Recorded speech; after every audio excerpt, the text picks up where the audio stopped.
This is a story that ends in my first visit to India, but starts a year earlier in New Zealand. So I'm doing this course for the second time, the DSN course, Divya Sahaj Kinaman, or Creating a Divine Society, or Do Something Now, or Do Something New. And I won't give away anything about this course other than to say the bare necessary in order to tell the story. Part of this course involved bringing out the best in others, and there was a time when I was given the challenge of bringing out the best in this person whose name was Shiva. And Shiva wanted to lead, but he didn't have the confidence to lead. So I asked myself, what would be the perfect assignment which would give Shiva an opportunity to lead others? And immediately this thought impulse came to me, of course, I'll teach him the Haka. And then he can lead the entire group into doing the Haka.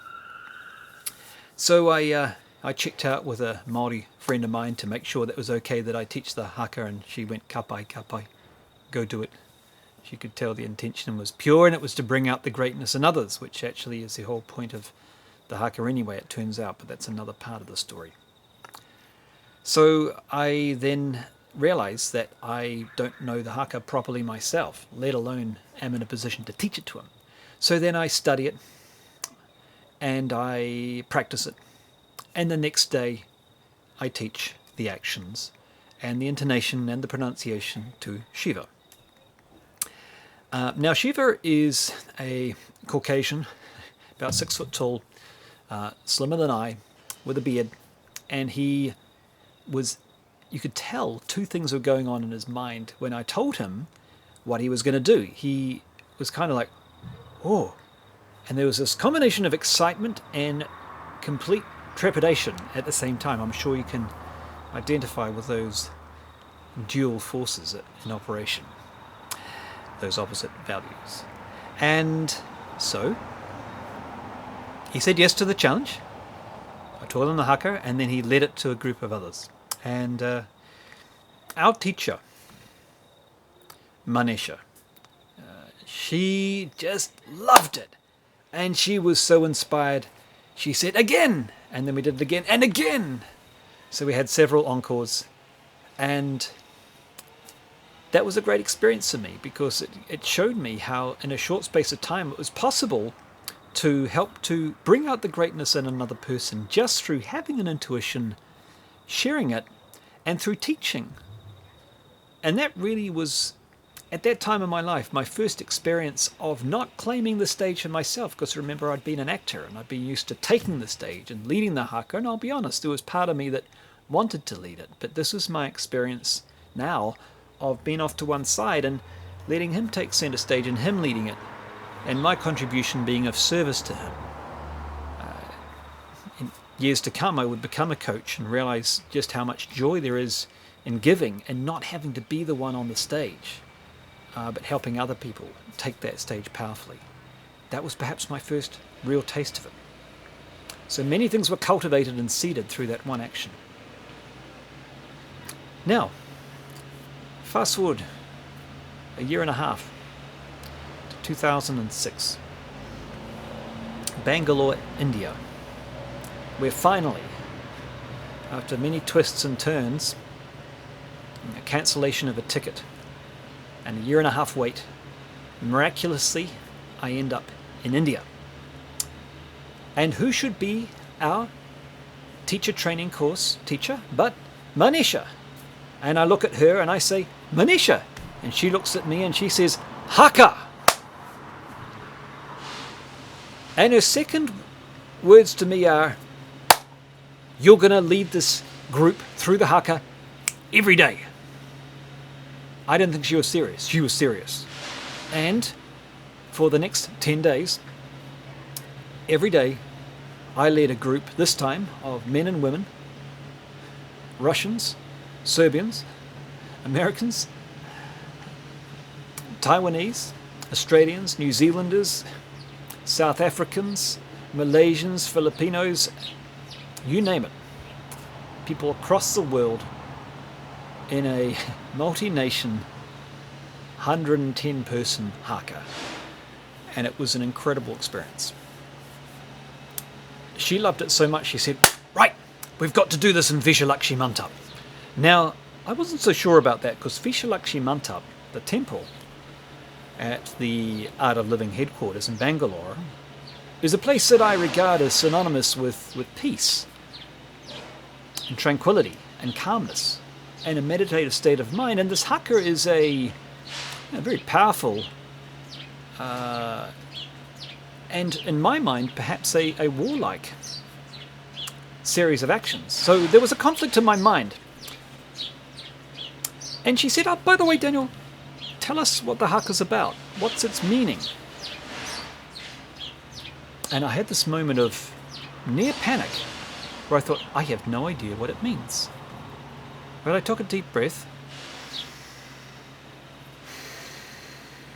And then I said, well, Manisha, many people think the Haka is a warlike action. In fact, it's a challenge. And there's a difference between a challenge and an aggressive action.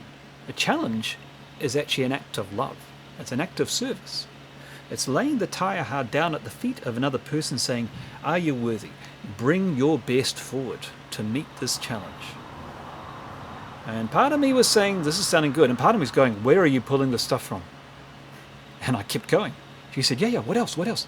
I said, well, ha means breath and fire means, ka means fire. So haka means breath of fire.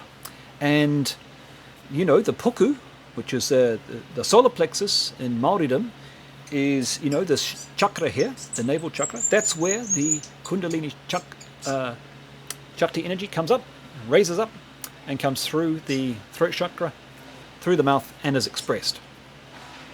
It channelizes energy effectively through the voice, through the vocal cords, and enacts the fire energy inside us. And she said, oh, that's perfect. Well, you must perform this in Vishalakshi Mantap then. And part of me was thinking, what are you saying? And part of me was thinking, what have you gotten yourself into? Now, back in those days, 2006, there was one computer in the whole ashram. So I queued outside it as soon as we finished class to check out, my goodness, what have I said? To check out what the real meaning of Haka was, what the real significance was. And I looked it up, and this is what I read. Ha means breath. Ka means fire. Haka is a challenge. It is to bring out the valor in another person. It is to issue a challenge which says to the other, are you worthy? It was as if what I was saying was verbatim what the actual meaning was, even though I'd never actually looked into the meaning. That was my first glimpse that we all have this intuitive ability that when we need it, we can tap into, because we are all connected to all knowledge. And whereas we can't access it through our intellect unless we've literally read it or seen it or experienced it, we can tap into it through our intuitive powers, which are heightened through meditation. And certainly I was doing a lot of meditation, 3-4 hours a day, and it was working out pretty well for me, and I was grateful for it, because without that I might have been in a tough spot. So that night we perform it in Vishalakshi Mantap. This time not in front of 110, but in front of 1,000 people. And we perform it, and everyone wants an encore, and we perform it again, and we perform it again. And people are amazed and intrigued, and they've never seen anything like it. And I had this experience of receiving adulation from people, which made me slightly uncomfortable, because that was not the reason that I was doing it. I was simply following the request of Manisha. Nonetheless, it was nice to be appreciated, and I enjoyed the chance to share something which made me feel energized and seemed to have an energizing effect on others as well. But it didn't stop there. Just as it didn't stop with the DSN and me thinking the significance of this story was about me bringing out the best in someone else, nor did it stop with me realizing the incredible intuitive power of the human mind. Then Silver Jubilee happened. 2.5 million people from across the globe gathered in Bangalore that year to celebrate the 25-year celebration of Art of Living.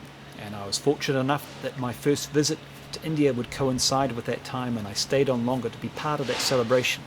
And I met my teacher there, my first ever teacher there, who at that time was a coordinator for all of New Zealand for Art of Living. And she said, right, we're doing a haka. Who knows the haka here? And I said, well, I know the haka. She said, great, you're part of our team. We're going to be performing on stage in front of these 2.5 million people. Wow, this is going from 15 people, 25 people at a DSN to 100 to 1,000 to 2.5 million. That's pretty fast acceleration. And she said, yeah, and we have this Kaumatua, Māori chief, who's come. He's from Gisborne, and he said especially, and he's going to lead the haka. I'm like, wow, fantastic. And yet part of me was not saying, I'll be honest, fantastic. Part of me had got a little bit attached to leading the haka. And I wanted to keep leading it. And my ego kicked in. And I realized that I could be grumpy, that I was no longer leading it, even though I knew that a chief was, of course, the person who should be leading it. And then I realized there was this little pivot in my mind that started to occur. And it took me out of my ego, thankfully. And the message was this. It was like, hey, come on. Remember what this is about to start with. Remember where this all started was an act of service with you and Shiva. It was about you putting to one side your need to be seen by others. You've just got attached to the sense of adulation again. To the sense of adulation again. You haven't fully let go of that need to be liked on stage. This is a time to burn that desire forever. You can go back to stage and you can act at some point if you want to, but not out of need. Burn that seed. That was the message that came through. And I thought, okay, burn the seed. I like it. Listen to that need. Burn that seed. It rhymes. It must be true. Okay, so I did. I burnt that seed. And the moment that that seed burnt up in my mind, and I let go of that need to be adulated, then it was like, right, well, what am I here to do? Well, I know the haka, some people don't. Well, look, let me teach them because they're not in rhythm or they're whatever, or the actions aren't quite right. So I just took it upon myself to help some other people during the breaks, and I enjoyed it. And I felt useful again because I was back in the role of being a teacher. And anyway, as fortune would have it, or in this case, misfortune, the Kaumatua developed laryngitis and said to me, Daniel, my voice is gone. I don't have the energy to do the haka myself. Can you do it with me? And that was no longer what I wished. I wanted him to do it. I was happy with my role. And I said, no, you should do it. You know, can't we just get a microphone? And he said, no. I've seen what you're doing with these other people. It's fantastic. You're carrying the energy. You've been helping them all along. It would feel right to have you standing next to me and we lead it together. And I was honoured.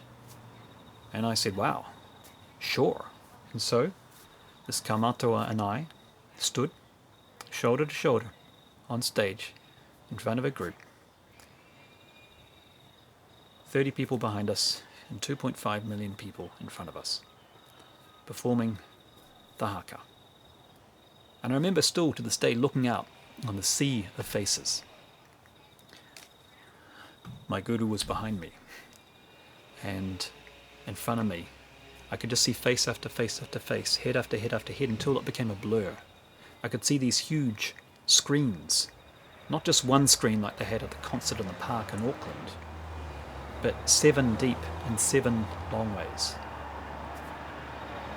And I felt complete peace, both within and outside. And we started. And it was as if time stood still. And I reflected as it was going through all these events from New Zealand, with 30 people to 100 to 1,000 to 2.5 million. And each time that I'd chosen the path of service over the path of selfish desire, so much more had been given back to me than I could possibly imagine, and I discovered greater joys than the joys of adulation. So serving other people is not only the greatest joy in itself, But gifts come back. Gurudev talks about two things. He talks about the joy in getting applause, getting adulation, getting presents, getting whatever. But then the joy of giving, the mature joy. And he says that joy of giving, is 1,000 times more potent, more powerful. That's certainly been my experience. Now, until that time, and even after that time, sometimes the first impulses continue to be that of the ego. But what's important is not the first impulse, but the one you listen to. When the first impulse is an intuitive one, you can listen to it straight away, but sometimes, when the ego is still at play, you can keep it at bay. You can wait till the second impulse comes, and that's the impulse to serve. And then we have this wonderful thing called free choice. As humans, we can choose which voice to listen to. So sometimes people say, hey, I experience doubt still. I've meditated for so long, I still experience doubt, I still experience negative thoughts. I say, welcome to the human race. It's not a problem. Having negative thoughts, having doubts, having egoic impulses is simply like being in a car which is in reverse. It's not a problem. Provided that you don't turn on the ignition, number one. Number two,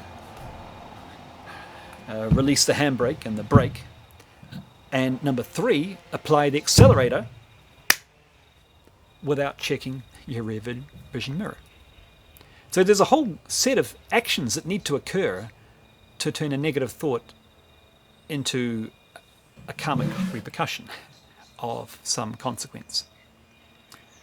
But you have other choices. You can notice the negative thought. Oh, the car is in reverse. Well, let's take it out of reverse. Now let's turn on the ignition. And now let's engage the accelerator. And until such time that every impulse is pure first time, every time, we have this wonderful gift called self-awareness, which can kick in. And we don't have to act straight away. And I'm just very grateful for the second impulses that have come, the second thoughts that have overridden the sometimes less wholesome first thoughts. And meditation has been the key to getting that second chance. And that's changed everything. So, whatever stage is your stage, fruits will come, but they'll come in the most unexpected ways. And the more you give, the more will come back to you.